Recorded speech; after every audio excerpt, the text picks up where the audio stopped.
A great character comes out of two things.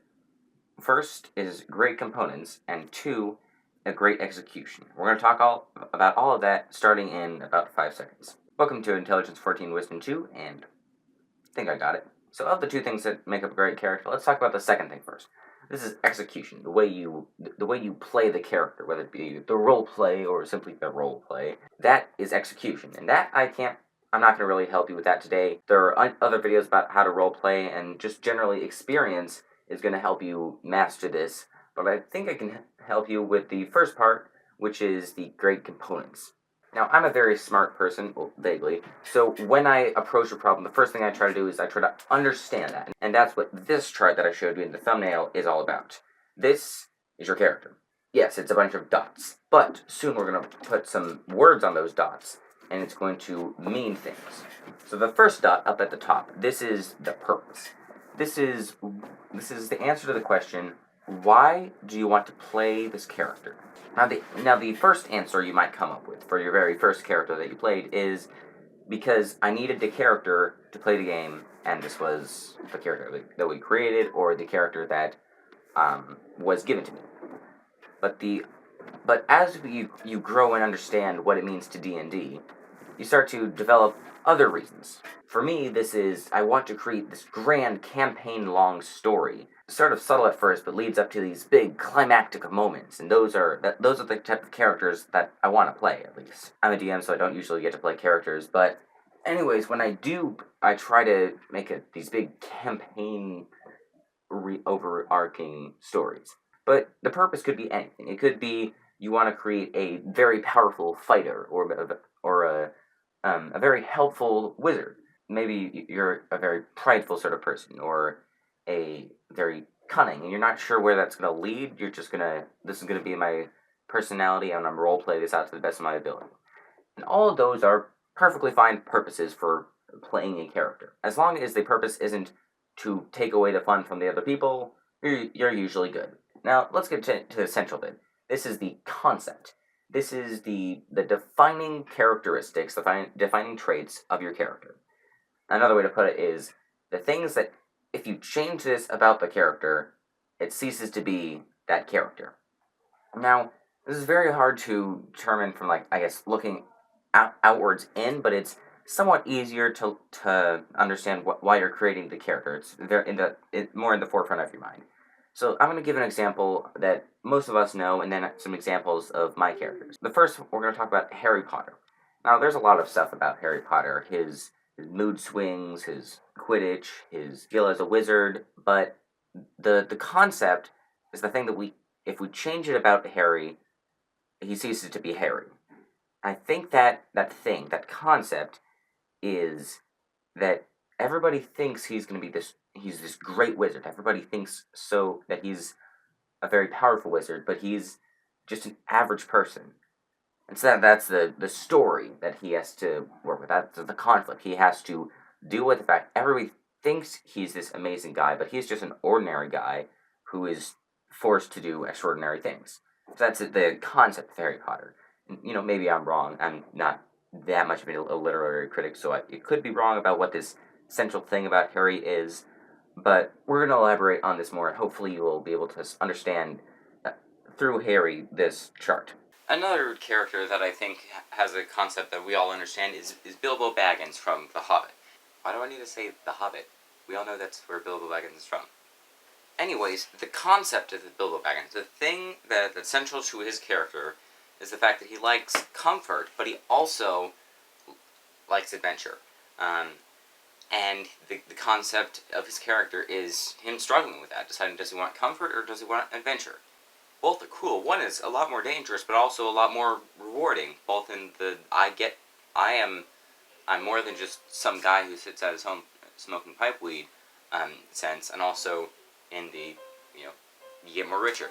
So the concept of Bilbo is dealing with the fact that he likes both of these things, and those desires are in conflict with one another. Now I'm going to give you some other characters that I have made, and the first one is Marcotte. His concept is a conquest paladin who is good. I heard about the conquest paladin being the one that everybody thought was like, okay, they might not be good but they're probably evil. And so I was like, no, I'm going to create the good one of the Conquest Paladin. So that was the entire concept for creating Marcotte. And the second one, this is going to be a very controversial character that I'm going to explain, but hopefully you understand my reasoning and not think of me as a monster. So this guy, Oelevit, he is Oelevit is his name, Oelevit the Reverlon. And he's a guy that wants to be a hero, but due to some super big flaw, he is supremely disqualified from being a hero because of the flaw. And so the campaign overarching story is him learning to overcome that flaw or him not and falling into darkness. So that's the concept, the essential thing about the character. But there's a lot more to that than just the concept. There's also the background. Now the background is the in-game justification for how the character got to be this way. So for Harry, it's the fact that this dark wizard was going to kill his parents. He did, but Harry's mother's love made a protection around Harry, and as such, the dark wizard died, and everybody thought Harry was hot stuff. So that's how the concept of Harry's concept came into being. Now going back to Bilbo, his background is the fact that he's a hobbit. Now, I'm sure some people on the internet are going to yell at me because I'm saying that being a hobbit is not central to Bilbo's character. Even though he is the hobbit, Bilbo could be an elf, or a dwarf, or a man. Bilbo doesn't have to necessarily be a hobbit. The reason he's a hobbit, the character of Bilbo is a hobbit, is because hobbits are all about comfort, alright? Their society is based around comfort and leisure, or leisure, something. Anyways, they like their meals, they like their fine clothings, they like their relatives and such, but there's also some hobbits that Bilbo's descended from, the Tooks, who are, they're more adventurous type, alright? So Bilbo being a hobbit gives an in-universe justification for why he likes both comfort, because that's the hobbit way, and adventure, because it's part of his Tookish heritage. So the background of somebody can be, one of their most defining characteristics, yet if that thing is not the essential part of the character, but just supports and gives the reason for why they are this character, then that's their background, not their concept. Now with Marcotte, I wrote up this kind of backstory and it kind of just wanders about, kidnapped by orcs here, went to join Dwarvish Church here, became a knight, married a woman, turns out she's an Asamar, yada yada yada. And so he has, the background is to lead him to become a Conquest Paladin. To be honest, I'm not that happy with it. I like the concept, the character, not necessarily the background. To give you a more example about what, that you can change the background however you want, I was thinking about the chain of background in my mind. I thought, if I were to be able to be in the chain, what character would I play? I thought, oh yeah, I'm gonna go the super edgy case, and I want to be somebody who actually thinks Ajax, the invincible overlord, he's got some good points there. Yeah, and so this version of Marcotte is, they call him the Lesser. That's his nickname because he's Ajax the Greater, Ajax the Lesser, and so he's kind of sympathetic to Ajax, but he also has to deal with the underlying chain Ajax, and so that's a conflict that has arisen out of him being placed into this universe as a Conquest Paladin who wants to do good. So the background can be changed in any way you want, and I'm not referring to the background, the race class background. I'm referring to background, this concept. Now let's move on to Oelevit, and this guy, I said he was supremely disqualified from being a hero due to some flaw, and I apologize for rambling about the characters, but I think the examples help you understand what I'm talking about when I say this background and whatever else will come next. So back to Oelevit, I tried it being cowardice, or it being the sunlight sensitivity of the drow, but it just didn't go through. I didn't want to play a coward, and I actually couldn't really, because the first time I played him, when he was back when he was a warlock, I was playing with a bunch of 6 and 8 year olds, and so I had to be a leader for them, and I couldn't be a coward. So, and besides, I didn't want to do cowardice. It didn't feel right. I wanted to be good at combat. So I saw this video by a guy named Literature Devil, and he asked the question, what would happen would Superman still be a hero if he was racist? And so it's like, oh yes, my edgy 13-year-old mind starts swirling, and I get this idea. Oh, well, if it's gonna be sexist, but not in an excited way, more like sexist. So the idea is, he wants to be a hero, but he's also sexist. So obviously he's not a hero. And it made sense. The background of Oelibet is that he is, he was raised in drought society, and his house collapsed, and he was sent as a slave. So he's lived as a slave for most of his life, and he was mistreated there by the matriarchal drought society, and as thus he is sexist. Not that that's a justification, that's just how his mind has developed.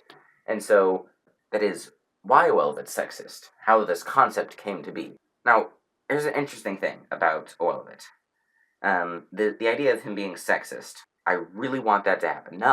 I don't want people to be sexist, I just want the story of somebody who is sexist also trying to be a hero. And so, when I try to play Oelibet, I don't want to change the fact that he's sexist. I mean, I do want to change it in-game, but in the beginning, I want him to be sexist, because I think it'd be a great story.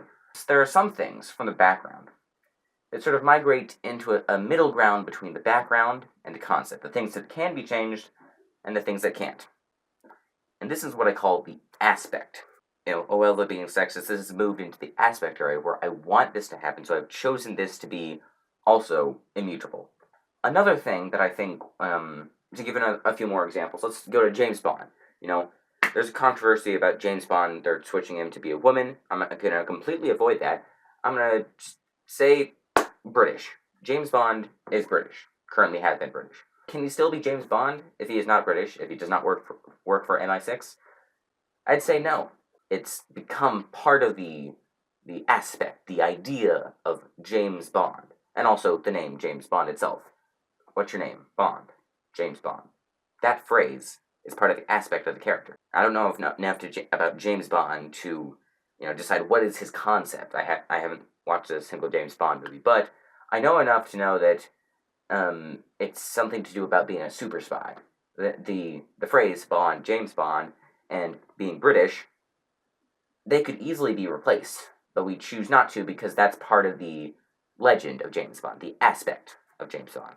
Now there's a final thing over here, and this is the one that really you need to figure out when you reach, when you're starting the game. This is the foreground. This is the stuff from the background, how it affects the character's current state, their personality, their traits, their, fears and desires and things like that. So with Harry Potter, he has a bunch of things. Like, he likes Quidditch, like his father does. He also sort of moving towards these parently figures in his life, the Weasleys, Dumbledore, Sirius, because he doesn't have parents. He also, wants to kill Voldemort because Voldemort did it. Voldemort took away his parents. He's an ordinary kid, but because an extraordinary thing happened, now he has this extraordinary desire for revenge against Voldemort. It's not that's I guess the foreground of Harry. He doesn't. It's not like thing he thinks about all the time, but when it affects him, it changes what he's gonna do. He literally, drops out of magic school to go do this thing. Also, the fact that he's a teenager, so there's hormones and crushes and not knowing about women and social interaction and things like that. So those are the foreground of Harry. Because of the things in his background that we have developed to justify the concept, we now have the foreground. This is the personality, I guess. And the foreground of Bilbo Baggins is also interesting. He's got this thing, whenever there's danger, when they're fighting spiders, or when the spiders are beating up them, when they're captured by elves, when they're captured by trolls, captured by goblins, they get captured a lot. Anyways, every time there's some element of danger in the story, Bilbo just constantly thinks in the back of his mind, I wish I was back home next to my fire with, a cup of tea. That's his comfort. The fact that his desire for comfort coming into the foreground. He acts kind of, scared to go on an adventure and sort of hesitant. Like, no, we don't do that around here. But at the same time, he does go along with it. And there are times where he wants to, prove himself, like with the trolls is a good example.